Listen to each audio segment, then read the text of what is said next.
ऐसी महामारी देखो फैल गई है आज, सारा विश्व पीड़ित हो इससे कराहता है।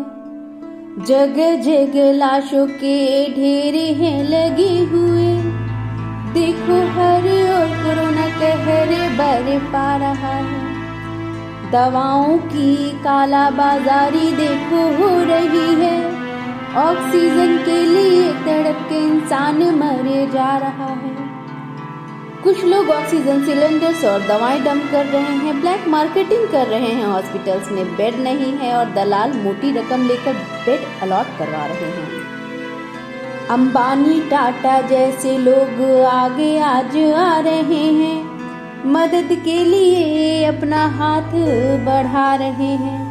वहीं कुछ लोग देखो क्रूरता दिखा रहे हैं, काला बाजारी कर खूब पैसे बना रहे हैं। एक दौर था जब हर घर मोदी की गूंज थी, और आज हर घर बीमार जैसे हालात हैं। अस्पतालों में जगह नहीं बची हुई है, हर तरफ हर कोई बीमार नजर आ रहा है। जाने कितने डॉक्टर्स, टीचर्स, राजनेता, अभिनेता, जज, वकील, इंजीनियर्स और पत्रकार सब कोरोना की भेंट चढ़ गए। रोहित सरदाना जैसे पत्रकार को खो दिया हमने, जाने कितनी हस्तियां हमें छोड़ के चली गईं। ऐसा विभत्स रूप धारण किया कोरोना ने, हर ओर चित्कार है, हर हृदय कांप जा रहा है। हर ओर चित्कार है, हर हृदय कांप जा रहा है। अजीब बुद्धिमत्ता है बुद्धिजीवियों की देखो, नाइट कर्फ्यू लगा जन जीवन बचा रहे हैं। पिछली बार अचानक से बिना किसी सुनियोजित रणनीति के लॉकडाउन लगा दिया, जाने कितनी जिंदगियां बर्बाद हो गईं। और अब वही लोग हाई कोर्ट के फैसले को सुप्रीम कोर्ट में चुनौती दे रहे हैं और कहते हैं लॉकडाउन की कोई आवश्यकता नहीं है, आज कोरोना से बचने को नाइट कर्फ्यू लगा रहे हैं। दिन में निकलने से डरता है कोरोना शायद, इसीलिए चुपके से रात को टहलता है। सबको पता था कि कोरोना की दूसरी लहर आने वाली है, फिर भी इससे निपटने की कोई पूर्व तैयारियां नहीं की गई। पहले से बनाई होती अगर रणनीति कोई, तो चारों ओर लाशों के ढेर ना लगे होते।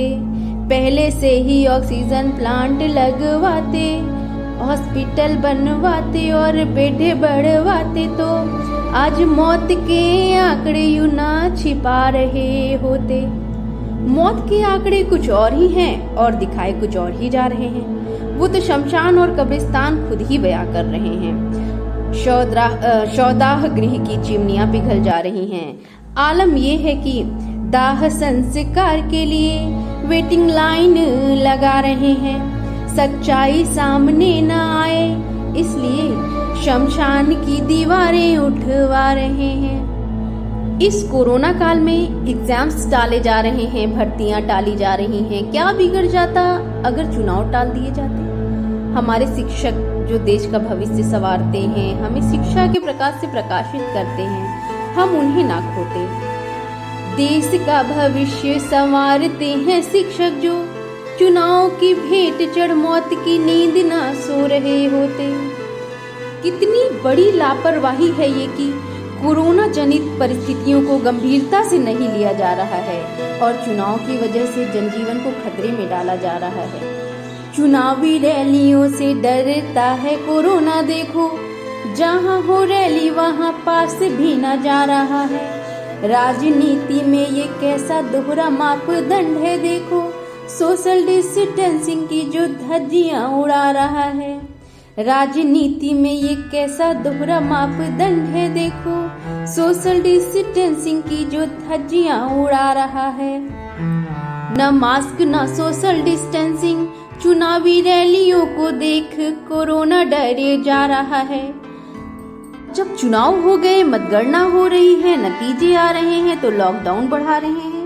राजनीति का ओछापन तो देखिए, जब हाई कोर्ट ने कहा लॉकडाउन क्यों नहीं लगा रहे हो, जनजीवन बचाने को शक्ति क्यों नहीं दिखा रहे हो, तो जवाब आया लॉकडाउन की आवश्यकता नहीं है, आज सुप्रीम कोर्ट की शरण में जा रहे हैं और लॉकडाउन रुकवा रहे हैं। और अब जब चुनाव हो गए हैं पूरे, तब धीरे धीरे करके लॉकडाउन बढ़ा रहे हैं। राजनीति भी आवश्यक है, लेकिन जो जनहित में हो। इस संकट की घड़ी में सभी दलों को एकजुट होकर जन कल्याण के लिए आगे आना चाहिए, पर सभी दल एक दूसरे को नीचा दिखाने और अपनी उपलब्धियां गिनाने में लगे हैं। आज की राजनीति खुद ही एक महामारी बन गई है, जो किसी कोरोना से कम नहीं है। हर तरफ भ्रष्टाचार, रिश्वतखोरी, कालाबाजारी है। जनहित की तो कोई सोचता ही नहीं है, स्वयं हित ही सर्वोपरि है आज की राजनीति में। इसीलिए कहती हूँ, ऐसी महामारी देखो फैल गई है आज, सारा विश्व पीड़ित हो इससे कराहता है। ऐसा नहीं है कि सारी जिम्मेदारी सिर्फ सरकार की है, जनसाधारण का भी दायित्व है कि वो जागरूक बने, जागरूकता फैलाए। अपने परिवार, शहर और देश को सुरक्षित रखने में हमारी भी अहम भूमिका है और हमें अपनी भूमिका तय करनी होगी। बहुत बहुत धन्यवाद करती हूँ आप सबका, जो आपने धैर्य पूर्वक मुझे सुना। अगर आपको मेरी रचना पसंद आई हो तो प्लीज़ लाइक कीजिएगा और ज़्यादा से ज़्यादा शेयर कीजिएगा। बहुत बहुत धन्यवाद आप सबका।